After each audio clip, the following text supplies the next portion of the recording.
ਵਾਹਿਗੁਰੂ ਜੀ ਕਾ ਖਾਲਸਾ ਵਾਹਿਗੁਰੂ ਜੀ ਕੀ ਫਤਿਹ। ਜਿਵੇਂ ਕਿ ਅਸੀਂ ਸਾਰੇ ਜਾਣਦੇ ਹਾਂ ਕਿ ਸਿੱਖ ਜਗਤ ਦਸ਼ਮੇਸ਼ ਪਿਤਾ ਜੀ ਦੇ ਇਸ ਸ਼ਬਦ ਨੂੰ ਆਪਣਾ ਨੈਸ਼ਨਲ ਐਂਥਮ ਮੰਨਦੇ ਹਨ। ਦੇ ਸ਼ਿਵਾ ਵਰ ਮੋਹਿ ਇਹ ਸ਼ੁਭ ਕਰਮਨ ਤੇ ਕਬਹੂ ਨ ਟਰੂ। ਪਰ ਕੁਛ ਅਲਪ ਬੁੱਧੀ ਜਾਂ ਬਿਕਾਊ ਵਿਦਵਾਨ, ਪੰਥ ਦੁਖੀਆਂ ਦੇ ਹੱਥਾਂ ਵਿੱਚ ਖੇਲਣ ਵਾਲੇ ਵਿਦਵਾਨ ਇਹ ਮਸ਼ਵਰਾ ਦਿੰਦੇ ਹਨ ਕਿ ਸਿੱਖਾਂ ਨੂੰ ਇਹ ਸ਼ਬਦ ਨਹੀਂ ਪੜ੍ਹਨਾ ਚਾਹੀਦਾ। ਇਹ ਕਿਸੇ ਸ਼ਿਵ ਦੇ ਉਪਾਸ਼ਕ ਦਾ ਲਿਖਿਆ ਹੋਇਆ ਹੈ, ਦਸ਼ਮੇਸ਼ ਪਿਤਾ ਜੀ ਦਾ ਨਹੀਂ। ਪਰ ਉਹਨਾਂ ਨੂੰ ਕੌਣ ਸਮਝਾਵੇ ਕਿ ਜੋ ਸ਼ਿਵ ਲਫ਼ਜ਼ ਹੈ ਉਹ ਸਿਰਫ ਸ਼ਿਵਾ ਵਾਸਤੇ ਹੀ ਨਹੀਂ ਵਰਤਿਆ ਜਾਂਦਾ, ਉਸਦੇ ਇਹ ਬਹੁ ਅਰਥੀ ਸ਼ਬਦ ਹੈ। ਈਵਨ ਸਨਾਤਨ ਦੇ ਕੋਸ਼ ਜਿਹੜੇ ਨੇ, ਸ਼ਬਦ ਕੋਸ਼ ਨੇ, ਹਿੰਦੂਆਂ ਦੇ ਆਪਣੇ ਜਿਹੜੇ ਸ਼ਬਦ ਕੋਸ਼ ਨੇ, ਉਹਨਾਂ ਵਿੱਚ ਵੀ ਇਹ ਕਿਤੇ ਜਾ ਕੇ ਦੇਖ ਲੈਣ ਇਸ ਦੇ ਅਰਥ, ਤੇ ਇਹਨਾਂ ਨੂੰ ਪਤਾ ਲੱਗ ਜਾਏਗਾ ਕਿ ਸ਼ਿਵ ਦੇ ਅਰਥ ਹਨ ਕਲਿਆਣਕਾਰੀ, ਆਨੰਦ ਸਰੂਪ ਪ੍ਰਭੂ। ਸਨਾਤਨ ਧਰਮ ਸਿੱਖ ਧਰਮ ਤੋਂ ਬਹੁਤ ਪੁਰਾਣਾ ਹੈ। ਉਹ ਲੋਕ ਵੀ ਇੱਕ ਬੋਲ ਬੋਲਦੇ ਆ ਰਹੇ ਨੇ, ਸਤਿਅਮ ਸ਼ਿਵਮ ਸੁੰਦਰਮ, ਜਿਸ ਦਾ ਮਤਲਬ ਹੈ ਕਿ ਸਤਿਅਮ ਮੀਨਸ ਸਦਾ ਅਬਿਨਾਸੀ, ਸ਼ਿਵਮ ਕਲਿਆਣਕਾਰੀ, ਸੁੰਦਰਮ ਆਨੰਦ ਸਰੂਪ। ਸੋ ਸਪਸ਼ਟ ਹੋ ਜਾਂਦਾ ਹੈ ਕਿ ਸ਼ਿਵ ਦੇ ਅਰਥ ਹਨ ਕਲਿਆਣਕਾਰੀ, ਸਦਾ ਥਿਰ, ਆਨੰਦ ਸਰੂਪ ਪ੍ਰਭੂ। ਹੁਣ ਸੋਚਣ ਵਾਲੀ ਗੱਲ ਇਹ ਹੈ ਕਿ ਸਦਾ ਥਿਰ ਕੌਣ ਹੋ ਸਕਦਾ ਹੈ, ਸਰਵ ਵਿਆਪਕ ਕੌਣ ਹੋ ਸਕਦਾ ਹੈ? ਕੀ ਇਹ ਦੇਵੀ ਦੇਵਤੇ, ਸ਼ਿਵ ਜੀ ਜਾਂ ਹੋਰ ਅਨੇਕਾਂ ਗੁਰ ਪੀਰ, ਕੀ ਇਹ ਸਦਾ ਰਹੇ ਹਨ? ਕੀ ਇਹ ਸਰਵ ਵਿਆਪਕ ਹੋ ਸਕਦੇ ਹਨ? ਬਿਲਕੁਲ ਨਹੀਂ। ਸਿਰਫ ਤੇ ਸਿਰਫ ਸਦਾ ਥਿਰ ਜੋ ਹੈ ਉਹ ਅਕਾਲ ਪੁਰਖ ਵਾਹਿਗੁਰੂ ਹੈ, ਸ਼ਿਵ। ਔਰ ਇਸ ਦੇ ਬਾਰੇ ਹੀ ਗੁਰੂ ਗੋਬਿੰਦ ਸਿੰਘ ਜੀ ਮਹਾਰਾਜ ਦਸਮ ਗ੍ਰੰਥ ਵਿੱਚ ਸਾਨੂੰ ਫਰਮਾਨ ਕਰਦੇ ਹਨ ਕਿ ਤਾਂਕਾ ਮੂੜ ਉਚਾਰਤ ਭੇਦਾ, ਜਾਂ ਕੋ ਭੇਵ ਨ ਪਾਵਤ ਭੇਦਾ, ਮਹਾਦੇਵ ਕੋ ਕਹਿਤ ਸਦਾ ਸਿਵ, ਨਿਰੰਕਾਰ ਕਾ ਚੀਨਤ ਨਹੀਂ ਭੇਵ। ਵੀ ਇਹ ਮਹਾਦੇਵ ਨੂੰ, ਸ਼ਿਵ ਜੀ ਦੇਵਤੇ ਨੂੰ ਹੀ ਸਦਾ ਸਿਵ ਕਹਿ ਰਹੇ ਨੇ। ਹਾਲਾਂਕਿ ਸਦਾ ਸਿਵ ਜੋ ਹੈ ਉਹ ਅਕਾਲ ਪੁਰਖ ਵਾਹਿਗੁਰੂ ਹੈ, ਕਲਿਆਣਕਾਰੀ ਪ੍ਰਭੂ ਹੈ। ਸਿਰਫ ਤੇ ਸਿਰਫ ਉਹੀ ਸਦਾ ਸਿਵ ਹੈ। ਬਾਕੀ ਸਭ ਆਵਨ ਜਾਵਨ ਆਵਾ ਗਵਨ ਦੇ ਵਿੱਚ ਨੇ, ਆਏ ਨੇ ਤੇ ਚਲੇ ਗਏ ਨੇ। ਇਸੇ ਕਰਕੇ ਹੀ ਸਾਨੂੰ ਗੁਰੂ ਸਾਹਿਬਾਨ ਜਿਹੜੇ ਆ ਉਹ ਅਕਾਲ ਪੁਰਖ ਦੇ ਨਾਲ ਜੋੜ ਕੇ ਗਏ ਨੇ ਕਿ ਅਸੀਂ ਕਿਰਤ ਨਾਲ ਨਹੀਂ ਜੁੜਨਾ, ਕਰਤੇ ਨਾਲ ਜੁੜਨਾ ਹੈ। ਇਸੇ ਕਰਕੇ ਗੁਰੂ ਸਾਹਿਬ ਜੀ ਸਾਨੂੰ ਗੁਰੂ ਗ੍ਰੰਥ ਸਾਹਿਬ ਜੀ ਮਹਾਰਾਜ ਵਿੱਚ ਵੀ ਸਮਝਾਉਂਦੇ ਨੇ ਇਹ ਸਾਰੀਆਂ ਗੱਲਾਂ। ਤੇ ਜਿਹੜਾ ਲਫ਼ਜ਼ ਸ਼ਿਵ ਹੈ ਇਹਨੂੰ ਗੁਰੂ ਗ੍ਰੰਥ ਸਾਹਿਬ ਵਿੱਚ ਵੀ ਪਰਮਾਤਮਾ ਪ੍ਰਤੀ ਵਰਤਿਆ ਗਿਆ ਹੈ, ਨਾ ਕਿ ਸਿਰਫ ਦੇ ਸ਼ਿਵਾ ਬਰ ਮੋਹਿ ਇਹ ਵਿੱਚ ਦਸ਼ਮੇਸ਼ ਪਿਤਾ ਜੀ ਨੇ ਵਰਤਿਆ ਹੈ। ਜਦੋਂ ਅਸੀਂ ਇਹ ਲਫ਼ਜ਼ ਪੜ੍ਹਦੇ ਹਾਂ ਕਿ ਇਹ ਮਨ ਸ਼ਕਤੀ, ਇਹ ਮਨ ਸੀਓ, ਇਹ ਮਨ ਪੰਜ ਤੱਤ ਕਾ ਜੀਓ, ਇੱਥੇ ਬੜੇ ਸਪਸ਼ਟ ਅਰਥ ਨੇ ਵੀ ਇਹ ਸਾਡਾ ਮਨ ਮਾਇਆ ਨਾਲ ਜੁੜ ਕੇ ਤੇ ਮਾਇਆ ਵਾਲੇ ਪਾਸੇ ਹੋ ਜਾਂਦਾ ਹੈ। ਜਦੋਂ ਇਹ ਸੀਓ ਸ਼ਿਵ ਭਾਵ ਕਲਿਆਣਕਾਰੀ ਪ੍ਰਭੂ ਵਾਲੇ ਪਾਸੇ ਜੁੜ ਜਾਂਦਾ ਤੇ ਇਹ ਉਸ ਦਾ ਰੂਪ ਹੋ ਜਾਂਦਾ ਹੈ। ਇਸੇ ਭਾਵ ਨੂੰ ਹੀ ਜੋ ਸਤਿਅਮ ਸ਼ਿਵਮ ਸੁੰਦਰਮ ਹੈ, ਜੋ ਸਦਾ ਹੈ, ਕਲਿਆਣਕਾਰੀ ਹੈ, ਆਨੰਦ ਸਰੂਪ ਹੈ, ਜਪਜੀ ਸਾਹਿਬ ਵਿੱਚ ਵੀ ਅਸੀਂ ਪੜ੍ਹਦੇ ਹਾਂ ਕਿ ਸਤ ਸੁਹਾਣ ਸਦਾ ਮਨ ਚਾਓ। ਇਸੇ ਤਰ੍ਹਾਂ ਹੀ ਇਸੇ ਭਾਵ ਅਧੀਨ ਅਸੀਂ ਜਦੋਂ ਦਸ਼ਮੇਸ਼ ਪਿਤਾ ਜੀ ਦੀ ਰਚਨਾ ਜੋ ਹੈ ਜਾਪ ਸਾਹਿਬ, ਉਸ ਵਿੱਚ ਪੜ੍ਹਦੇ ਹਾਂ ਕਿ ਸਦਾ ਸੱਚਦਾਨੰਦ ਸਤਰਣ ਪ੍ਰਣਾਸੀ, ਕਰੀਮੁਲ ਕੁਨਿੰਦਾ ਸਮਸਤੁਲ ਨਿਵਾਸੀ। ਸੱਚ ਦਾ ਆਨੰਦ ਤਿੰਨ ਅੱਖਰਾਂ ਦਾ ਜੋੜਿਆ, ਸਤ, ਚਿੱਤ, ਆਨੰਦ। ਸਤ ਦਾ ਮਤਲਬ ਹੈ ਹਸਤੀ ਵਾਲਾ, ਸੱਚਮੁੱਚ ਮੌਜੂਦ, ਸਦਾ ਮੌਜੂਦ। ਚਿੱਤ ਸਮਝ, ਕਲਿਆਣ ਸਰੂਪ, ਗਿਆਨ ਸਰੂਪ। ਤੇ ਆਨੰਦ ਖੁਸ਼ੀ ਤੇ ਖੜਾਓ। ਸੋ ਬੜਾ ਸਪਸ਼ਟ ਹੈ ਕਿ ਸ਼ਿਵ ਦੇ ਮਤਲਬ ਜਿੱਥੇ ਗੁਰੂ ਸਾਹਿਬ ਕਹਿੰਦੇ ਨੇ ਦੇ ਸ਼ਿਵਾ ਵਰ ਮੋਹਿ ਹੈ, ਬਿਲਕੁਲ ਤੇ ਸਪਸ਼ਟ ਤੌਰ ਤੇ ਅਕਾਲ ਪੁਰਖ ਵਾਹਿਗੁਰੂ ਨੂੰ ਕਹਿ ਰਹੇ ਨੇ। ਲੇਕਿਨ ਭੁਲੇਖਾ ਖਾਣ ਵਾਲਿਆਂ ਨੇ ਤਾਂ ਇੱਥੇ ਵੀ ਖਾ ਜਾਣਾ ਜੇ ਸਹੀ ਅਰਥ ਨਹੀਂ ਸਮਝ ਵਿੱਚ ਆਉਣਗੇ ਜਾਂ ਸਮਝਣ ਦੀ ਕੋਸ਼ਿਸ਼ ਕਰਨਗੇ। ਜਦੋਂ ਇਹ ਪੌੜੀ ਪੜ੍ਹਨਗੇ ਜਪਜੀ ਸਾਹਿਬ ਦੀ ਵੀ ਗੁਰ ਈਸਰ, ਗੁਰੂ ਗੋਰਖ ਬਰਮਾ, ਗੁਰੂ ਪਾਰਬਤੀ ਮਾਈ, ਭੁਲੇਖਾ ਲੱਗ ਸਕਦਾ। ਕਿਉਂ? ਅੱਖਰੀ ਅਰਥਾਂ ਵਿੱਚ ਜਦੋਂ ਜਾਣਾ, ਭਾਵ ਅਰਥ ਨਹੀਂ ਲੈਣੇ, ਤੇ ਫਿਰ ਭੁਲੇਖੇ ਲਈ ਗੁੰਜਾਇਸ਼ ਬਹੁਤ ਜ਼ਿਆਦਾ ਹੈ। ਔਰ ਇੱਕ ਅਰਜ਼ ਇਹ ਵੀ ਕਰ ਦਈਏ, ਦਸਮ ਗ੍ਰੰਥ ਦਾ ਵਿਰੋਧ ਕਰਨੇ ਕਰਨ ਵਾਲਿਆਂ ਪ੍ਰਤੀ ਕਿ ਜਦੋਂ ਵੀ ਇਹ ਗੱਲ ਕਹਿੰਦੇ ਨੇ ਕਿ ਸ਼ਿਵਾ ਦੇ ਅਰਥ ਸ਼ਿਵਜੀ ਦੇਵਤਾ ਹਨ, ਇਹ ਉੱਥੇ ਕਿਤਨੇ ਗਲਤ ਹਨ। ਇਹਨਾਂ ਨੂੰ ਇਹ ਸੋਝੀ ਨਹੀਂ ਕਿ ਇੱਕ ਇਸ ਲਫ਼ਜ਼ ਦੇ, ਇਸ ਸ਼ਬਦ ਦੇ ਅਨੇਕਾਂ ਹੀ ਅਰਥ ਹਨ। ਇਹ ਮਹਾਨ ਕੋਸ਼ ਵਿੱਚ ਦੇਖ ਲੈਣੇ, ਮੈਂ ਸਾਰੇ ਤਾਂ ਨਹੀਂ ਵਰਣਨ ਕਰ ਰਿਹਾ, ਲੇਕਿਨ ਅਨੇਕਾਂ ਹੀ ਨੇ। ਔਰ ਗੁਰੂ ਗ੍ਰੰਥ ਸਾਹਿਬ ਦੇ ਵਿੱਚ ਤੇ ਬਹੁਤ ਅਰਥਾਂ ਵਿੱਚ ਵਰਤਿਆ ਗਿਆ ਹੈ ਇਸ ਸ਼ਿਵ ਲਫ਼ਜ਼ ਨੂੰ। ਸਭ ਤੋਂ ਪਹਿਲਾਂ ਤਾਂ ਵਰਤਿਆ ਦੇਖ ਲਈਏ ਕਿ ਜਿੱਥੇ ਇਹ ਕਿਹਾ ਗਿਆ ਕਿ ਸ਼ਿਵ ਦੇ ਕਲਿਆਣਕਾਰੀ ਪ੍ਰਭੂ ਹੈ। ਗੁਰੂ ਸਾਹਿਬ ਕਹਿੰਦੇ ਨੇ, ਸਤਿਗੁਰ ਤੇ ਗਿਆਨ ਪਾਇਆ ਹਰ ਤਤ ਵਿਚਾਰਾ, ਮਤ ਮਲੀਨ ਪ੍ਰਗਟ ਭਈ ਜਪ ਨਾਮ ਮੁਰਾਰਾ, ਸਿਵ ਸਖਤ ਮਿਟਾਈਆ ਚੁੱਕਾ ਅੰਧਿਆਰਾ, ਤੁਰ ਮਸਤਕ ਜਿਨ ਕੋ ਲਿਖਿਆ ਤਿਨ ਹਰ ਨਾਮ ਪਿਆਰਾ।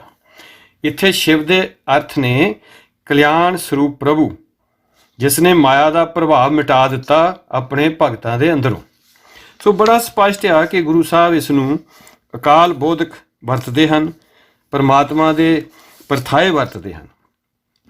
ਅੱਗੇ ਚੱਲ ਕੇ ਫਿਰ ਕਿਉਂਕਿ ਪਰਮਾਤਮਾ ਸਰਵ ਵਿਆਪਕ ਹੈ ਔਰ ਉਸਨੇ ਜੋ ਪੈਦਾ ਕੀਤਾ ਉਹ ਕਣ ਕਣ ਵਿੱਚ ਹੈ, ਸਾਡੇ ਵਿੱਚ ਵੀ ਹੈ, ਸੋ ਇਸ ਕਰਕੇ ਇਹ ਜੀਵ ਆਤਮਾ ਵਾਸਤੇ ਵੀ ਵਰਤਿਆ ਗਿਆ। ਗੁਰੂ ਸਾਹਿਬ ਕਹਿੰਦੇ, ਸਿਵ ਸਖਤ ਆਪ ਉਪਾਏ ਕੇ ਕਰਤਾ ਆਪੇ ਹੁਕਮ ਵਰਤਾਏ। ਸੋ ਸਪਸ਼ਟ ਹੋ ਗਿਆ ਕਿ ਇੱਥੇ ਜੀਵਾਤਮਾ ਲਈ ਲਫ਼ਜ਼ ਸ਼ਿਵ ਆਇਆ ਹੈ। ਫਿਰ ਅੱਗੇ ਚੱਲ ਕੇ ਉੱਚੀ ਆਤਮਿਕ ਅਵਸਥਾ ਲਈ ਵੀ ਗੁਰੂ ਸਾਹਿਬ ਵਰਤਦੇ ਨੇ ਗੁਰੂ ਗ੍ਰੰਥ ਸਾਹਿਬ ਵਿੱਚ ਇਸੇ ਲਫ਼ਜ਼ ਸ਼ਿਵ ਨੂੰ। ਕਹਿੰਦੇ, ਸ਼ਿਵ ਨਗਰੀ ਮੇਂ ਆਸਣ ਔਦੂ ਅਲਖ ਅਗੰਮ ਅਪਾਰੀ। ਸਪਸ਼ਟ ਹੈ। ਸੋ ਇਸ ਤੋਂ ਅੱਗੇ ਚੱਲ ਕੇ ਇਸ ਸ਼ਿਵ ਨਗਰੀ ਤੋਂ ਭਾਵ ਸਾਧ ਸੰਗਤ ਵੀ ਹੈ। ਸ਼ਿਵ ਨਗਰੀ ਮੇਂ ਆਸਣ ਬੈਸੇ ਗੁਰ ਸ਼ਬਦੀ ਜੋਗ ਪਾਈ। ਇਸ ਤੋਂ ਅੱਗੇ ਚੱਲ ਕੇ ਇੱਕ ਹੋਰ ਅਰਥ ਵਿੱਚ ਵਰਤਦੇ ਨੇ, ਉਹ ਹੈ ਬਨਾਰਸ ਸ਼ਹਿਰ, ਕਾਂਸ਼ੀ ਵਾਸਤੇ ਸ਼ਿਵ ਨਗਰੀ। ਗੁਰੂ ਗ੍ਰੰਥ ਸਾਹਿਬ ਜੀ ਮਹਾਰਾਜ ਫਰਮਾਉਂਦੇ ਹਨ ਕਿ ਸਗਲ ਜਨਮ ਸ਼ਿਵਪੁਰੀ ਗਵਾਇਆ, ਮਰਤੀ ਬਾਰ ਮਗਹਰ ਉਠ ਆਇਆ। ਸੋ ਸਪਸ਼ਟ ਹੋ ਗਿਆ ਤੇ ਇੱਥੇ ਸ਼ਿਵ ਦੇ ਅਰਥ ਜਿਹੜੇ ਆ ਉਹ ਸ਼ਿਵਪੁਰੀ ਲਈ ਵਰਤੇ ਗਏ ਆ, ਬਨਾਰਸ ਸ਼ਹਿਰ ਵਾਸਤੇ। ਫਿਰ ਅੱਗੇ ਚੱਲ ਕੇ ਗੁਰੂ ਸਾਹਿਬਾਨ ਜਿੱਥੇ ਜਾ ਕੇ ਸ਼ਿਵ ਦੇਵਤੇ ਦੀ ਗੱਲ ਕਰਦੇ ਹਨ ਉਹ ਵੀ ਬੜਾ ਕਲੀਅਰ ਆ। ਗੁਰੂ ਸਾਹਿਬ ਕਹਿੰਦੇ ਨੇ, ਮਾਈ ਮੋਹੇ ਅਵਰ ਨ ਜਾਣਿਓ ਨਾਨਾ, ਸਿਵ ਸਨਕਾਦ ਜਾਸ ਗੁਣ ਗਾਵੇ, ਤਾਸ ਬਸੇ ਮੋਰੇ ਪ੍ਰਾਨਾ। ਗੁਰੂ ਸਾਹਿਬ ਕਹਿੰਦੇ ਵੀ ਜਿਹਦਾ ਜਸ ਇਹ ਸ਼ਿਵ ਜੀ ਵਗੈਰਾ, ਬ੍ਰਹਮਾ ਸਨਕਾਦਿਕ ਵਗੈਰਾ ਗਾਉਂਦੇ ਨੇ, ਜਿਸ ਸ਼ਿਵ ਦਾ ਪਰਮਾਤਮਾ ਦਾ, ਉਹ ਸਾਡੇ ਹਿਰਦੇ ਵਿੱਚ ਉਹ ਵਸਿਆ ਹੈ। ਭਾਵ ਅਕਾਲ ਪੁਰਖ ਵਾਹਿਗੁਰੂ ਦੇ ਅਰਥਾਂ ਵਿੱਚ ਇੱਥੇ ਆਇਆ, ਤਾਸ ਬਸੇ ਮੋਰੇ ਪ੍ਰਾਨੋ। ਕਿਹੜਾ ਤਾਸ? ਜਿਸ ਦੇ ਗੁਣ ਸ਼ਿਵ ਜੀ ਦੇਵਤੇ ਜਾਂ ਹੋਰ ਬ੍ਰਹਮਾ ਜਾਂ ਹੋਰ ਬਾਕੀ ਸਾਰੇ ਗਾਉਂਦੇ ਨੇ। ਸੋ ਇੱਥੇ ਜਿਹੜਾ ਸ਼ਿਵ ਲਫ਼ਜ਼ ਆ ਉਹ ਸ਼ਿਵ ਜੀ ਦੇਵਤੇ ਵਾਸਤੇ ਆਇਆ ਹੈ। ਮਾਈ ਮੋਹੇ ਅਵਰ ਨ ਜਾਣਿਓ ਨਾਨਾ, ਸਿਵ ਸਨਕਾਦ ਜਾਸ ਗੁਣ ਗਾਵੇਂ, ਤਾਸ ਬਸੈ ਮੋਰੇ ਪ੍ਰਾਨਾ। ਫਿਰ ਅੱਗੇ ਚੱਲ ਕੇ ਤਾਂ ਸਪਸ਼ਟ ਹੀ ਕਰ ਦਿੰਦੇ ਇਸ ਦੇਵਤੇ ਬਾਰੇ। ਜਦੋਂ ਗੱਲ ਕਰਦੇ ਆ ਉਹ ਕਹਿੰਦੇ, ਸ਼ਿਵ ਸ਼ਿਵ ਕਰਤੇ ਜੋ ਨਰ ਧਿਆਵੇ, ਬਰਦ ਚੜੇ ਡੋਰੂ ਡਮਕਾਵੇ। ਹੁਣ ਜਦੋਂ ਗੁਰੂ ਸਾਹਿਬ ਇੰਨੀ ਸਪਸ਼ਟਤਾ ਨਾਲ ਜਿੱਥੇ ਸ਼ਿਵ ਜੀ ਦੇਵਤੇ ਦੀ ਗੱਲ ਕਰਦੇ ਹਨ ਉੱਥੇ ਸਿਰਫ ਦੇਵਤੇ ਦੀ ਗੱਲ ਕਰਦੇ ਹਨ, ਜਿੱਥੇ ਸ਼ਿਵ ਨਗਰੀ ਦੀ ਗੱਲ ਕਰਦੇ ਹਨ, ਕਾਂਸ਼ੀ ਦੀ ਗੱਲ ਕਰਦੇ ਹਨ, ਉੱਥੇ ਸ਼ਿਵ ਲਫ਼ਜ਼ ਉਸ ਪਰਥਾਏ ਆਇਆ। ਫਿਰ ਉੱਚੀ ਆਤਮਿਕ ਅਵਸਥਾ ਵਾਸਤੇ ਇਹ ਜਿਹੜਾ ਸ਼ਬਦ ਗੁਰੂ ਸਾਹਿਬ ਨੇ ਵਰਤਿਆ, ਫਿਰ ਆਤਮਾ ਵਾਸਤੇ ਵਰਤਿਆ, ਫਿਰ ਸਾਧ ਸੰਗਤ ਵਾਸਤੇ ਸ਼ਿਵ ਨਗਰੀ ਲਫ਼ਜ਼ ਵਰਤਿਆ, ਤੇ ਫਿਰ ਪਰਮਾਤਮਾ ਵਾਸਤੇ ਵੀ ਵਰਤਿਆ। ਸੋ ਇੱਕ ਲਫ਼ਜ਼ ਨੂੰ ਅਸੀਂ ਇੱਕੋ ਹੀ ਅਰਥਾਂ ਵਿੱਚ ਨਹੀਂ ਲੈ ਸਕਦੇ, ਇੱਕੋ ਹੀ ਲਫ਼ਜ਼ ਜਿਹੜਾ ਉਹ ਬਹੁਤ ਅਰਥਾਂ ਵਿੱਚ ਆਉਂਦਾ। ਦਸਮ ਗ੍ਰੰਥ ਵਿੱਚ ਵੀ ਇਹ ਜਿਹੜਾ ਸਿਧਾਂਤ ਆ ਇਹ ਲਾਗੂ ਹੈ। ਦਸ਼ਮੇਸ਼ ਪਿਤਾ ਦੀ ਜਦੋਂ ਅਸੀਂ ਦਸਮ ਗ੍ਰੰਥ ਵਿੱਚ ਬਾਣੀ ਪੜ੍ਹਦੇ ਹਾਂ, ਰਾਗ ਕਲਿਆਣ ਵਿੱਚ ਸ਼ਬਦ ਹੈ ਉਹਨਾਂ ਦਾ ਕਿ ਕਹਾਂ ਭਇਓ ਜੋ ਆਨ ਜਗਤ ਮੈਂ 10 ਅਸੁਰ ਹਰ ਕਾਏ। 10 ਅਸੁਰ ਹਰ ਕਾਏ, ਹਰੀ ਨੇ ਆ ਕੇ 10 ਦੈਂਤ ਮਾਰ ਵੀ ਦਿੱਤਾ। ਕੀ ਕਹਿਰ ਕਰ ਦਿੱਤਾ, ਕਿੱਡਾ ਵੱਡਾ ਮਾਰਕਾ ਮਾਰ ਲਿਆ। ਅਨਕ ਪਰਪੰਚ ਦਿਖਾਏ ਸਭਨ ਕੋ, ਆਪੇ ਬ੍ਰਹਮ ਕਾਏ। ਉਹ ਕਹਿੰਦੇ ਆਪਣੇ ਆਪ ਨੂੰ ਪਰਮਾਤਮਾ ਐਲਾਨ ਦਿੱਤਾ ਹਰ ਨੇ। ਹਰ ਭਾਵ ਇੱਥੇ ਆ ਕ੍ਰਿਸ਼ਨ। ਸੋ ਇੱਥੇ ਹਰੀ ਦਾ ਭਾਵ ਆ ਜਾਂਦਾ ਪਿਓਰ ਕ੍ਰਿਸ਼ਨ। ਲੇਕਿਨ ਇਸੇ ਹੀ ਹਰ ਨੂੰ ਫਿਰ ਅਕਾਲ ਪੁਰਖ ਪ੍ਰਤੀ ਵੀ ਵਰਤਿਆ ਦਸਮ ਗ੍ਰੰਥ ਵਿੱਚ ਹੀ। ਜਿਵੇਂ ਗੁਰੂ ਗ੍ਰੰਥ ਸਾਹਿਬ ਅੰਦਰ ਸ਼ਿਵ ਲਫ਼ਜ਼ ਵੱਖਰੇ ਵੱਖਰੇ ਅਰਥਾਂ ਵਿੱਚ ਵਰਤਿਆ ਗਿਆ ਹੈ, ਉਸੇ ਤਰ੍ਹਾਂ ਹੀ ਦਸਮ ਗ੍ਰੰਥ ਵਿੱਚ ਹਰ ਲਫ਼ਜ਼ ਵੱਖਰੇ ਵੱਖਰੇ ਅਰਥਾਂ ਵਿੱਚ ਵਰਤਿਆ ਗਿਆ ਹੈ। ਪਹਿਲਾ ਤਾਂ ਹੈ ਵੀ ਕਹਾ ਭਇਓ ਜੋ ਆਨ ਜਗਤ ਮੇਂ 10 ਅਸੁਰ ਹਰ ਕਾਏ, ਇੱਥੇ ਹੈ ਕ੍ਰਿਸ਼ਨ ਵਾਸਤੇ। ਫਿਰ ਕਹਿੰਦੇ ਸੋਨਰ ਕਾਲ ਫਾਂਸ ਤੇ ਬਾਚੇ ਜੋ ਹਰ ਸਰਨ ਸਿਧਾਏ। ਇੱਥੇ ਹਰ ਲਫ਼ਜ਼ ਹੈ ਪਰਮਾਤਮਾ ਵਾਸਤੇ, ਵੀ ਜਿਹੜਾ ਵੀ ਉਹਦੀ ਸ਼ਰਨ ਚਲ ਜਾਂਦਾ ਪਰਮਾਤਮਾ ਦੀ ਹਰ ਦੀ, ਉਹ ਕਾਲ ਫਾਸ ਤੋਂ ਬਚ ਜਾਂਦਾ। ਫਿਰ ਇੱਕ ਲਫ਼ਜ਼ ਪਦਮਾਪਤ ਦਸਮ ਗ੍ਰੰਥ ਵਿੱਚ, ਉਹਨੂੰ ਵੀ ਵੱਖਰੇ ਅਰਥਾਂ ਵਿੱਚ ਵਰਤਿਆ ਗੁਰੂ ਸਾਹਿਬ ਨੇ, ਜਿਵੇਂ ਸ਼ਿਵ ਨੂੰ ਵਰਤਿਆ ਗਿਆ ਵੱਖਰੇ ਵੱਖਰੇ ਅਰਥਾਂ ਵਿੱਚ ਗੁਰੂ ਗ੍ਰੰਥ ਸਾਹਿਬ ਜੀ ਅੰਦਰ। ਅਸੀਂ ਪੜ੍ਹਦੇ ਨਾ ਕਿ ਪਾਰ ਨ ਪਾਏ ਸਕੇ ਪਦਮਾਪਤ ਬੇਦ ਕਤੇਬ ਭੇਦ ਉਚਾਰੇ। ਉਹ ਕਹਿੰਦੇ ਤੇਰਾ ਅੰਤ ਤਾਂ ਪਦਮਾਪਤ ਵੀ ਨਹੀਂ ਪਾ ਸਕਿਆ, ਲਕਸ਼ਮੀ ਦਾ ਪਤੀ ਭਾਵ ਵਿਸ਼ਨੂੰ। ਇੱਥੇ ਪਦਮਾਪਤ ਦੇ ਅਰਥ ਨੇ ਵਿਸ਼ਨੂੰ ਦੇਵਤਾ, ਪਰ ਪਦਮਾਪਤ ਨੂੰ ਹੀ ਅਕਾਲ ਬੋਧਕ ਵੀ ਵਰਤਿਆ ਗਿਆ। ਉਹ ਸਾਡੇ ਅਸੀਂ ਉਹ ਪੜ੍ਹਦੇ ਹਾਂ ਜਦੋਂ ਪੂਰਨ ਪ੍ਰੇਮ ਪ੍ਰਭਾਵ ਬਿਨਾ ਪਤ ਸਿਉ ਕਿਨ ਸ੍ਰੀ ਪਦਮਾਪਤ ਪਾਏ। ਜਿੰਨਾ ਚਿਰ ਪੂਰਨ ਪ੍ਰਭਾਵ ਨਹੀਂ, ਪ੍ਰੇਮ ਨਹੀਂ ਮਨ ਵਿੱਚ, ਉਹਨਾਂ ਚਿਰ ਪਦਮਾਪਤ ਭਾਵ ਕਾਲ ਪੁਰਖ ਪਾਏ ਗੁਰੂ ਤੱਕ ਅਸੀਂ ਪਹੁੰਚ ਨਹੀਂ ਕਰ ਸਕਦੇ, ਸਾਨੂੰ ਨਹੀਂ ਮਿਲ ਸਕਦਾ। ਫਿਰ ਕਹਿੰਦੇ ਦੀਨ ਦਿਆਲ ਦਇਆ ਕਰ ਸ੍ਰੀ ਪਤ ਸੁੰਦਰ ਸ੍ਰੀ ਪਦਮਾਪਤ ਇਹ ਹੈ। ਇੱਥੇ ਵੀ ਅਕਾਲ ਬੁੱਧ ਕਿਹਾ।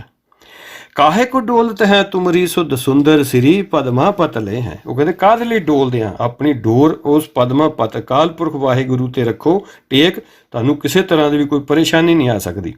ਸੋ ਇਹ ਤਿੰਨਾਂ ਥਾਂ ਤੇ ਅਕਾਲ ਪੁਰਖ ਦੇ ਪ੍ਰਤੀ ਹੈ, ਲੇਕਿਨ ਇੱਕ ਥਾਂ ਹੈ ਪਾਰ ਨਾ ਪਾਏ ਸਕੇ ਪਦਮਾਪਤ ਬੇਦ ਕਤੇਬ ਉਭੇਦ ਉਚਾਰੇ, ਇੱਥੇ ਵਿਸ਼ਨੂੰ ਦੇਵਤੇ ਲਈ ਆਇਆ। ਸੋ ਗੁਰੂ ਗ੍ਰੰਥ ਸਾਹਿਬ ਜੀ ਅੰਦਰ ਦਸਮ ਗ੍ਰੰਥ ਵਿੱਚ ਇੱਕ ਇੱਕ ਲਫ਼ਜ਼ ਇੱਕ ਇੱਕ ਨਾਂ ਜਿਹੜਾ ਉਹ ਬਹੁ ਅਰਥਾਂ ਵਿੱਚ ਵਰਤਿਆ ਗਿਆ ਹੈ। ਅਸੀਂ ਜਦੋਂ ਅਕਾਲ ਪੁਰਖ ਅੱਗੇ ਅਰਦਾਸ ਕਰਦੇ ਹਾਂ ਤੇ ਸ਼ੁਰੂ ਕਰਦੇ ਹਾਂ ਕਿ ਪ੍ਰਥਮ ਭਗਉਤੀ ਸਿਮਰ ਕੈ ਗੁਰੂ ਨਾਨਕ ਲਈ ਧਿਆਏ। ਉੱਥੇ ਜੋ ਭਗਉਤੀ ਹੈ ਉਸਦੇ ਅਰਥ ਨੇ ਅਕਾਲ ਪੁਰਖ ਵਾਹਿਗੁਰੂ, ਇੱਕ ਸ਼ਕਤੀ ਜੋ ਸਰਵ ਵਿਆਪਕ ਹੈ, ਕਿਉਂਕਿ ਗੁਰਮਤਿ ਪਰਮਾਤਮਾ ਨੂੰ ਰੱਬ ਨੂੰ ਕੋਈ ਵਿਅਕਤੀ ਨਹੀਂ ਮੰਨਦੀ, ਇੱਕ ਸ਼ਕਤੀ ਮੰਨਦੀ ਹੈ। ਵਿਅਕਤੀ ਬਹੁਤ ਲੋਕਾਂ ਨੇ ਬਹੁਤ ਧਰਮਾਂ ਨੇ ਉਸ ਨੂੰ ਮੰਨਿਆ ਹੋਇਆ ਕਿ ਸ਼ਾਇਦ ਉਹ ਕਿਤੇ ਵਿਅਕਤੀ ਦੇ ਰੂਪ ਵਿੱਚ ਸਿੰਘਾਸਨ ਲਾ ਕੇ ਬੈਠਾ ਕਿਸੇ ਪੁਰੀ ਵਿੱਚ ਕਿਸੇ ਸਵਰਗ ਵਿੱਚ। ਗੁਰਮਤਿ ਐਸਾ ਕਬੂਲ ਨਹੀਂ ਕਰਦੀ। ਗੁਰਮਤਿ ਉਸ ਨੂੰ ਇੱਕ ਸਰਵ ਵਿਆਪਕ ਸ਼ਕਤੀ ਮੰਨਦੀ ਹੈ ਤੇ ਇਹ ਸ਼ਕਤੀ ਦਾ ਪ੍ਰਤੀਕ ਹੈ ਭਗਉਤੀ। ਪ੍ਰਥਮ ਭਗਉਤੀ ਸਿਮਰ ਕੇ ਗੁਰੂ ਨਾਨਕ ਲਈ ਧਿਆਏ, ਕਿ ਸਭ ਤੋਂ ਪਹਿਲਾਂ ਉਸ ਸ਼ਕਤੀ ਦਾ ਨਾਮ ਲਈਏ ਜਿਸ ਦਾ ਸਾਰਾ ਇਹ ਪਸਾਰਾ ਹੈ। ਫਿਰ ਭਗਉਤੀ ਦੇ ਅਰਥ ਹੋਰ ਅਰਥਾਂ ਵਿੱਚ ਵੀ ਆਏ ਨੇ ਦਸਮ ਗ੍ਰੰਥ ਵਿੱਚ ਹੀ। ਗੁਰੂ ਸਾਹਿਬ ਕਹਿੰਦੇ ਨੇ ਲੈ ਭਗਉਤੀ ਦੁਰਗ ਸ਼ਾਹ ਬਰਜਾਗਣ ਭਾਰੀ ਲਾਈ ਰਾਜੇ ਸੁੰਭ ਨੂੰ ਰਤ ਪੀਏ ਪਿਆਰੀ। ਇੱਥੇ ਭਗਉਤੀ ਦੇ ਅਰਥ ਬਣ ਜਾਂਦੇ ਨੇ ਕਿਰਪਾਨ। ਉਹ ਤੋਂ ਬਾਅਦ ਭਾਈ ਗੁਰਦਾਸ ਜੀ ਵੀ ਇਸ ਨੂੰ ਕਿਰਪਾਨ ਦੇ ਅਰਥਾਂ ਵਿੱਚ ਲੈਂਦੇ ਨੇ ਵੀ ਨਾਉ ਭਗਉਤੀ ਲੋਹ ਕਢਾਇਆ।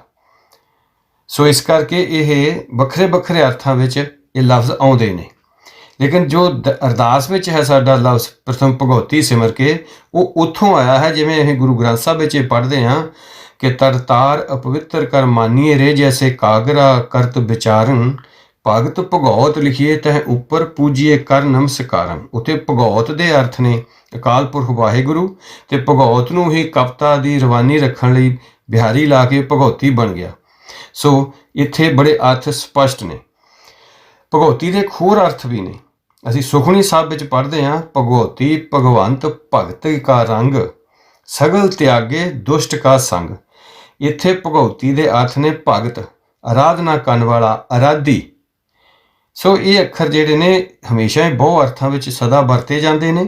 ਸੋ ਜਦੋਂ ਅਸੀਂ ਅਰਦਾਸ ਵਿੱਚ ਵਰਤਦੇ ਹਾਂ ਤੇ ਉੱਥੇ ਉਸ ਦਾ ਮਤਲਬ ਹੈ ਭਗਉਤੀ ਦਾ ਅਕਾਲ ਪੁਰਖ ਵਾਹਿਗੁਰੂ ਜਾਂ ਸਰਬ ਕਲਿਆਣਕਾਰੀ ਆਨੰਦ ਸਰੂਪ ਪ੍ਰਭੂ।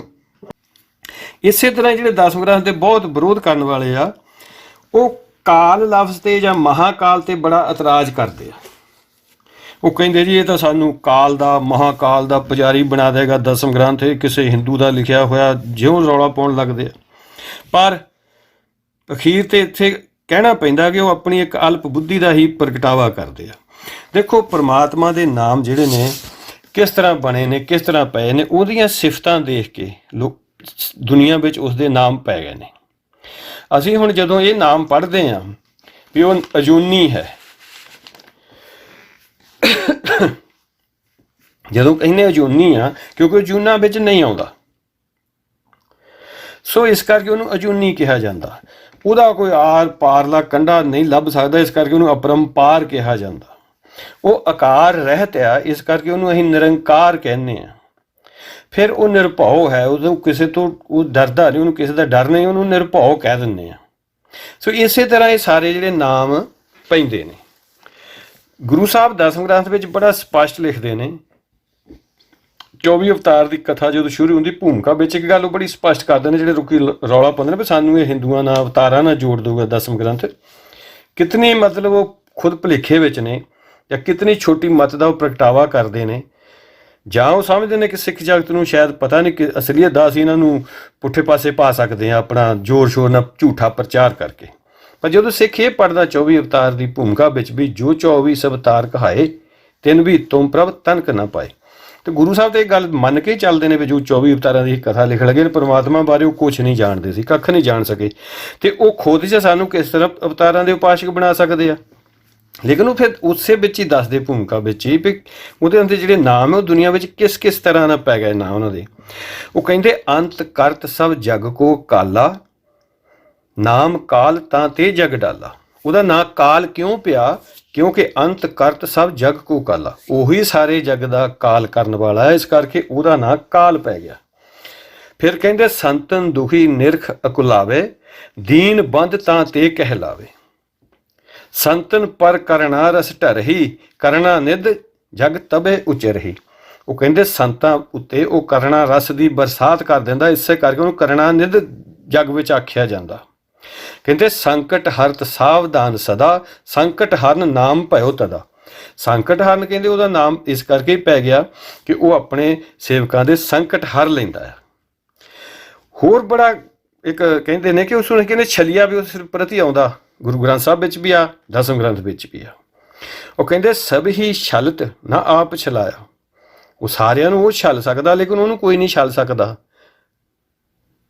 ਤਾਂ ਤੇ ਛਲੀਆ ਆਪ ਕਹਾਇਆ। ਫਿਰ ਕਹਿੰਦੇ ਸਭ ਹੀ ਜਗ ਭਰਮੇ ਪਰਵਾਇਨ, ਤਾਂ ਤੇ ਨਾਮ ਬੇਅੰਤ ਕਹਾਇਨ। ਫਿਰ ਕਹਿੰਦੇ ਕਿਨਹੂ ਕਹੂੰ ਨਾ ਤਾਹੇ ਲਿਖਾਇਓ, ਵੀ ਉਹਨੂੰ ਕੋਈ ਨਹੀਂ ਦੇਖ ਸਕਦਾ। ਇਹ ਕਰ ਨਾਮ ਅਲਖ ਕਹਾਇਓ। ਫਿਰ ਕਹਿੰਦੇ ਜੋਨ ਜਗਤ ਮੇ ਕਬੂ ਨਾ ਆਇਆ। ਉਹ ਕਹਿੰਦੇ ਜਨਮ ਨਹੀਂ ਹੁੰਦਾ, ਉਦੋਂ ਜੰਮਦਾ ਨਹੀਂ ਹੈ ਪਰਮਾਤਮਾ, ਉਸ ਦਾ ਕਦੀ ਜਨਮ ਨਹੀਂ ਹੁੰਦਾ, ਕਿਉਂਕਿ ਜਨਮ ਹੋਵੇ ਤਾਂ ਉਹਦਾ ਮਨ ਵੀ ਹੋਊਗਾ। ਇਸੇ ਕਰਕੇ ਗੁਰੂ ਗ੍ਰੰਥ ਸਾਹਿਬ ਵਿੱਚ ਵੀ ਕਿਹਾ ਗਿਆ ਕਿ ਸੋ ਮੁਖ ਜਲਿਓ ਜਿਤ ਕਹੇ ਠਾਕਰ ਜੋਨੀ, ਉਹ ਜੋਨਾਂ 'ਚ ਨਹੀਂ ਆਉਂਦਾ। ਗੁਰੂ ਸਾਹਿਬ ਕਹਿੰਦੇ ਨੇ ਦਸਮ ਗ੍ਰੰਥ ਵਿੱਚ ਜੋਨ ਜਗਤ ਮੈਂ ਕਬੂ ਨਾ ਆਇਆ, ਜਾਂ ਤੇ ਸਭੋ ਅਜੋਨ ਬਤਾਇਆ, ਤਾਂ ਹੀ ਉਹਨੂੰ ਅਜੋਨੀ ਕਹਿੰਦੇ ਨੇ, ਇਸ ਕਰਕੇ ਕਿ ਉਹ ਜੂਨੀਆਂ ਵਿੱਚ ਨਹੀਂ ਆਉਂਦਾ। ਅੰਤ ਕਰਤ ਸਭ ਜਗ ਕੋ ਕਾਲਾ, ਨਾਮ ਕਾਲ ਤਾਂ ਤੇ ਜਗ ਡਾਲਾ। ਹੁਣ ਜਿਹੜਾ ਕਾਲ ਆ ਇਸ ਕਰਕੇ ਉਹਨੂੰ ਅਸੀਂ ਕਹਿੰਦੇ ਹਾਂ ਗੁਰੂ ਸਾਹਿਬ ਕਿ ਉਹ ਸਾਰੇ ਜਗਤ ਦਾ ਕਾਲ ਕਰਨ ਵਾਲਾ ਆ, ਕਿਰਪਾ ਕਰਨ ਵਾਲਾ, ਇਸ ਕਰਕੇ ਉਹਨੂੰ ਕਿਰਪਾ ਨਿਧ ਕਹਿੰਦੇ ਨੇ। ਸੁੱਖਾਂ ਦਾ ਉਹ ਸਾਗਰ ਆ, ਸੁਖ ਨਿਧਾਨ ਵੀ ਉਹਦਾ ਨਾਮ ਹੈ। ਅਸੀਂ ਜਾਪ ਸਾਹਿਬ ਵਿੱਚ ਪੜ੍ਹਦੇ ਨਮੋ ਕਾਲ ਕਾਲੇ, ਨਮੋ ਸਰਬ ਪਾਲੇ। ਉਸ ਪ੍ਰਤਪਾਲਕ ਵੀ ਉਹਨੂੰ ਅਸੀਂ ਕਹਿੰਦੇ ਆ ਕਿਉਂਕਿ ਉਹ ਸਾਰਿਆਂ ਨੂੰ ਪਾਲਣਾ ਕਰਦਾ ਆ। ਨਮੋ ਕਾਲ ਕਾਲੇ, ਉਹ ਜਿਹੜਾ ਕਾਲ ਆ ਜਿਸ ਕਰਕੇ ਉਹਦਾ ਨਾਂ ਕਾਲ ਪੈ ਗਿਆ, ਜਿਸ ਵਿੱਚ ਸਾਰਾ ਜੋ ਦ੍ਰਿਸ਼ਟਮਾਨ ਜਗਤ ਆ ਉਹ ਉਹਦੇ ਵਿੱਚ ਹੀ ਸਮਾ ਜਾਂਦਾ। ਉਹ ਜਿਹੜਾ ਸਿਸਟਮ ਹੈ, ਉਹ ਜੋ ਕਾਲ ਹੈ ਸਭ ਨੂੰ ਖਾ ਜਾਂਦਾ, ਉਹਦਾ ਉਹ ਮਾਲਕ ਹੈ। ਨਮੋ ਕਾਲ ਕਾਲੇ, ਉਹ ਕਾਲ ਦਾ ਵੀ ਮਾਲਕ ਮਹਾਕਾਲ ਹੈ। ਸੋ ਜਦੋਂ ਗੁਰੂ ਸਾਹਿਬ ਕਹਿੰਦੇ ਮਹਾਕਾਲ ਕਾਲਕਾ ਅਰਾਧੀ, ਤੇ ਬੜਾ ਰੌਲਾ ਪਾਉਂਦੇ ਆ ਵੀ ਇਹ ਤਾਂ ਜੀ ਬੜੀ ਕਾਲਕਾ ਦੀ ਸ਼ਾਇਦ ਪੂਜਾ ਕੋਈ ਕਰਨੇ ਵਾਲਾ ਆ। ਨੋ, ਕਾਲਕਾ ਲਫ਼ਜ਼ ਦੋ ਲਫ਼ਜ਼ ਨੇ, ਉਹਨੂੰ ਇਕੱਠਾ ਪੜਾਂਗੇ ਤਾਂ ਭੁਲੇਖਾ ਪਏਗਾ। ਉੱਥੇ ਹੈ ਮਹਾਕਾਲ, ਕਾਲ ਕਾ ਅਰਾਧੀ। ਕਾਲ ਕਾ ਦਾ ਜੇ ਉੱਥੇ ਪੰਜਾਬੀ 'ਚ ਦਾ ਲਿਖ ਦਿਓ ਤਾਂ ਆਸਥਾ ਆਪੇ ਸਪਸ਼ਟ ਹੋ ਆਉਂਦੇ ਨੇ। ਸੋ ਇਸ ਤਰ੍ਹਾਂ ਦੇ ਨਾਲ ਇਹ ਜਿਹੜੇ ਲੋਕ ਬਹੁਤ ਜ਼ਿਆਦਾ ਸ਼ੋਰ ਮਚਾਉਂਦੇ ਨੇ, ਆਪਣੀ ਅਲਪ ਬੁੱਧੀ ਦਾ ਜਿਹੜੇ ਪ੍ਰਗਟਾਵਾ ਕਰਦੇ ਨੇ, ਗੱਲਾਂ ਬੜੀਆਂ ਸਿੰਪਲ ਨੇ, ਬੜੀਆਂ ਸੌਖੀਆਂ ਨੇ। ਔਰ ਪ੍ਰਿੰਸੀਪਲ ਸਾਹਿਬ ਸਿੰਘ ਨੇ ਸਾਰੇ ਜਿਹੜੇ ਰਾਜ ਸੀ ਉਹ ਖੋਲ੍ਹ ਕੇ ਰੱਖ ਦਿੱਤੇ, ਸਾਰੇ ਵਿਦਵਾਨਾਂ ਨੇ ਬੜਾ ਇਹਨਾਂ ਨੂੰ ਸਮਝਾਇਆ, ਪਰ ਇਹ ਸਮਝਣ ਨੂੰ ਲੋਕ ਤਿਆਰ ਹੀ ਨਹੀਂ। ਪਰ ਚਲੋ ਜਿਨ੍ਹਾਂ ਨੇ ਨਹੀਂ ਸਮਝਣਾ ਜਾਂ ਜਿਹੜੇ ਕਿਸੇ ਨਿੱਜੀ ਸਵਾਰਥ, ਕਿਸੇ ਲਾਲਚ ਬਸ ਇਹ ਸ਼ੋਰ ਮਚਾਉਂਦੇ ਆ, ਉਹ ਮਚਾਈ ਜਾਣ। ਪਰ ਆਮ ਗੁਰਸਿੱਖ ਨੂੰ ਥੋੜ੍ਹਾ ਜਿਹਾ ਧਿਆਨ ਨਾਲ ਇਹ ਪੜ੍ਹਨਾ ਚਾਹੀਦਾ, ਗੁਰਬਾਣੀ ਨੂੰ, ਦਸਮ ਗ੍ਰੰਥ ਨੂੰ, ਭਾਈ ਗੁਰਦਾਸ ਜੀ ਦੀਆਂ ਵਾਰਾਂ, ਭਾਈ ਨੰਦ ਲਾਲ ਜੀ ਦੀ ਰਚਨਾ। ਔਰ ਨਹੀਂ ਸਮਾਂ ਮਿਲਦਾ ਤਾਂ ਲੇਕਿਨ ਜਿਹੜੇ ਸਾਡੇ ਵਿਦਵਾਨ ਹੋਏ, ਜਿਹੜੇ ਪੰਥਕ ਵਿਦਵਾਨ, ਪੰਥ ਪ੍ਰਵਾਨਿਤ ਵਿਦਵਾਨ ਨੇ, ਉਹਨਾਂ ਦੇ ਲੈਕਚਰ ਸੁਣੋ, ਉਹਨਾਂ ਦੀਆਂ ਪੁਸਤਕਾਂ ਪੜ੍ਹੋ। ਇਹ ਸਾਰੇ ਰੌਲੇ ਗੌਲੇ ਦਾ ਸਮਾਧਾਨ ਉਹ ਬਹੁਤ ਚਿਰ ਪਹਿਲਾਂ ਕਰ ਚੁੱਕੇ ਨੇ। ਸਾਨੂੰ ਸਿਰਫ ਇੱਕ ਹਿੰਮਤ ਹੌਸਲਾ ਕਰਕੇ ਉਹਨਾਂ ਨੂੰ ਦੇਖਣ ਪੜ੍ਹਨ ਦੀ ਲੋੜ ਆ। ਜਦੋਂ ਅਸੀਂ ਇਹ ਕੰਮ ਕਰਨ ਲੱਗ ਪਵਾਂਗੇ ਤੇ ਸਾਨੂੰ ਇਹੋ ਜਿਹੇ ਜਿਹੜੇ ਅਖੌਤੀ ਵਿਦਵਾਨ ਆ, ਪੰਥ ਦੇ ਜਿਹੜੇ ਵਿਰੋਧੀ ਧਿਰਾਂ ਦੇ ਹੱਥਾਂ ਵਿੱਚ ਖੇਲਦੇ ਨੇ, ਸਾਡਾ ਕੁਝ ਨਹੀਂ ਵਿਗਾੜ ਸਕਦੇ। ਸ਼ਰਤ ਇੰਨੀ ਆ ਕਿ ਪ੍ਰਮਾਤਮਾ ਅੱਗੇ ਅਰਦਾਸ ਕਰਕੇ ਤੇ ਅਸੀਂ ਖੁਦ ਪੜ੍ਹੀਏ, ਨਹੀਂ ਟਾਈਮ ਕੱਢ ਸਕਦੇ, ਜਿੰਨੀ ਪੜ੍ਹਿਆ ਪੜ੍ਹ ਕੇ ਸਮਾਧਾਨ ਲਿਖ ਕੇ ਕਿਤਾਬਾਂ ਛਾਪ ਕੇ ਲੈਕਚਰ ਕਰਕੇ ਸਾਨੂੰ ਆਡੀਓ ਵਿੱਚ ਦੇ ਗਏ ਆ, ਅਸੀਂ ਉਹਨਾਂ ਨੂੰ ਸੁਣੀਏ। ਬੜਾ ਸਪਸ਼ਟ ਹੋ ਆਉਂਦਾ ਕਿ ਇਹ ਕਿਤਨੇ ਛੋਟੀ ਮੱਤ ਦੇ ਮਾਲਕ ਨੇ ਜਿਹੜਾ ਇਹ ਦਸਮ ਗ੍ਰੰਥ ਦਾ ਵਿਰੋਧ ਕਰਦੇ ਨੇ। ਸੋ ਇਹ ਗੁਰਮਤਿ ਕਰਮ ਹੈ ਕਿ ਅਸੀਂ ਖੁਦ ਆਪ ਜਾਣੂ ਹੋਈਏ ਔਰ ਚੌਗਿਰਦੇ ਨੂੰ ਜਾਣੂ ਕਰੀਏ। ਇਹਦੇ ਨਾਲੋਂ ਵੱਡਾ ਹੋਰ ਕੋਈ ਗੁਰਮਤਿ ਕਰਮ ਨਹੀਂ ਹੋ ਸਕਦਾ। ਇਸ ਦੇ ਵਿੱਚ ਹੀ ਸਾਡੀ ਭਲਾਈ ਔਰ ਪੰਥ ਦਾ ਬੋਲਬਾਲਾ ਹੈ। ਵਾਹਿਗੁਰੂ ਜੀ ਕਾ ਖਾਲਸਾ, ਵਾਹਿਗੁਰੂ ਜੀ ਕੀ ਫਤਿਹ।